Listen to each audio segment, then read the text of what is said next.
Hi, I'm Mr. Anime, and today I'm reviewing an anime. It's a short series called Kino's Journey.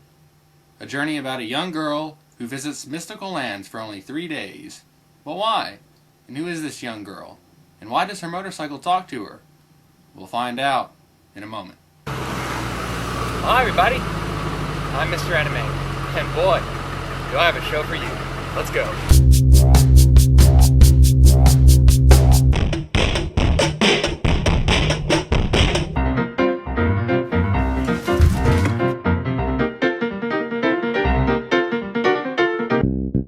So what I just finished, Kino's Journey.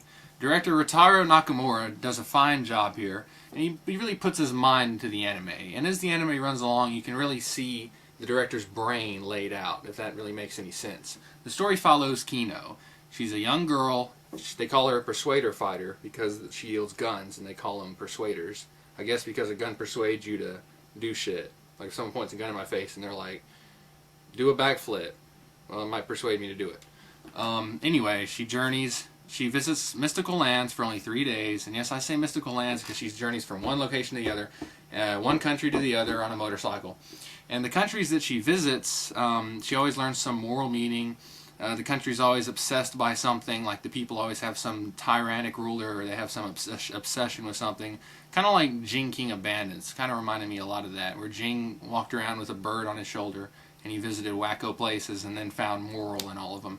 Kino's kind of like that, but Kino does a little bit better job than Jing King of Bandits, because Jing King of Bandits, I'd range it at a lower audience, you know. The maturity level wasn't there on Jing King of Bandits, but on Kino I can see it more. I can see more of it come out. You can really grasp the desperation and the loneliness that some of the people experience in the anime, and you kind of connect with them. And sometimes you can think about how the anime reflects on your own life, because there wasn't one emotion that went through the anime that I haven't felt once in my life, and that's when you know a show's effective. Now, Kino's talking motorcycle is named Hermes, kind of like the Greek thing that flies around, the messenger. Hermes, and the English version of Hermes kind of talks like this, like, what's up, Kino? Can I have another cigarette, please?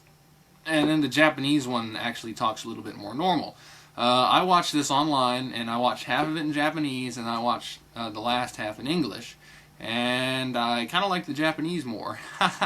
The music was by Ryaru Sakai, and it's good music. It's very instrumental, extremely instrumental. The music floats around in a broad instrumental way.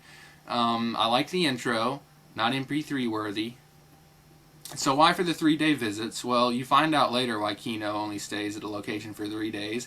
Even though he's always asked by people, like either they're lonely or they need additional warriors for their cause, or someone always asks him to stay longer, but of course he can't, or she can't.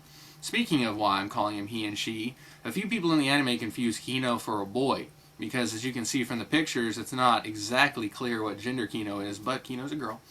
Now the countries that Kino visits, like some are advanced, some are totally advanced, some are like bottom of the barrel, like 14th century. Like you got one that's got little platforms that you can float around on, like cars in the city, and the platforms talk to you and they'll take you anywhere. Yeah, that's weird, isn't it?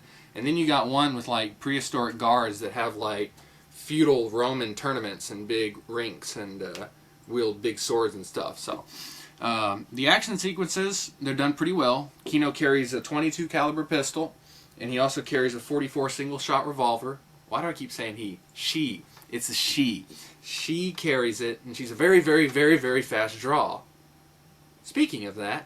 Now, one thing to remember. Kino's an extremely fast shot. So here's what I'm going to do. In order to review the show better, I'm going to get into the character. Besides, I think I'm a faster shot than Kino. Because, number one, it's a fictional character, and it's not like she can come and prove me wrong. And number two is also number one. Okay. Alright. Now I don't have a gun holster, so I'm going to have to use my pocket. So I'm just going to put it right there. Right there on the edge of the pocket. Alright. Oh, cut it. Ow! I jammed my fingers. Alright, you know what?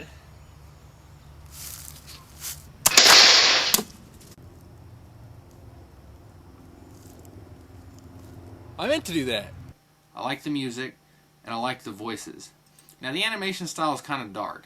It reminds me a little bit of Bebop. It's kind of dark, and it's kind of got some flat images. It's just, I don't know, it's very... The animation seems to be dumbed down in a lot of places, but it didn't detract me from the story.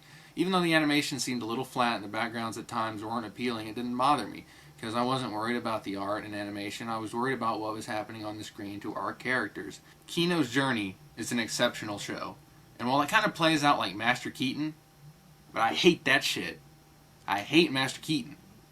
Kino's Journey plays like it though, but it's not. You have to enjoy the quiet moments of Kino's Journey. And if you can take the time to enjoy the quiet little moments, those little moments, then I think you'll enjoy the show. It's not the loud action, it's not all the noise. It's the quiet moments and the quiet philosophies that whisper from Kino that really give you a sense of enjoyment after you finish the series. So for me, I give Kino's Journey an 8.5 out of 10. A very solid show and a very solid watch. I recommend it. Well, until then, I need to go out and practice my draw some more. No, I'm not going to show you this time.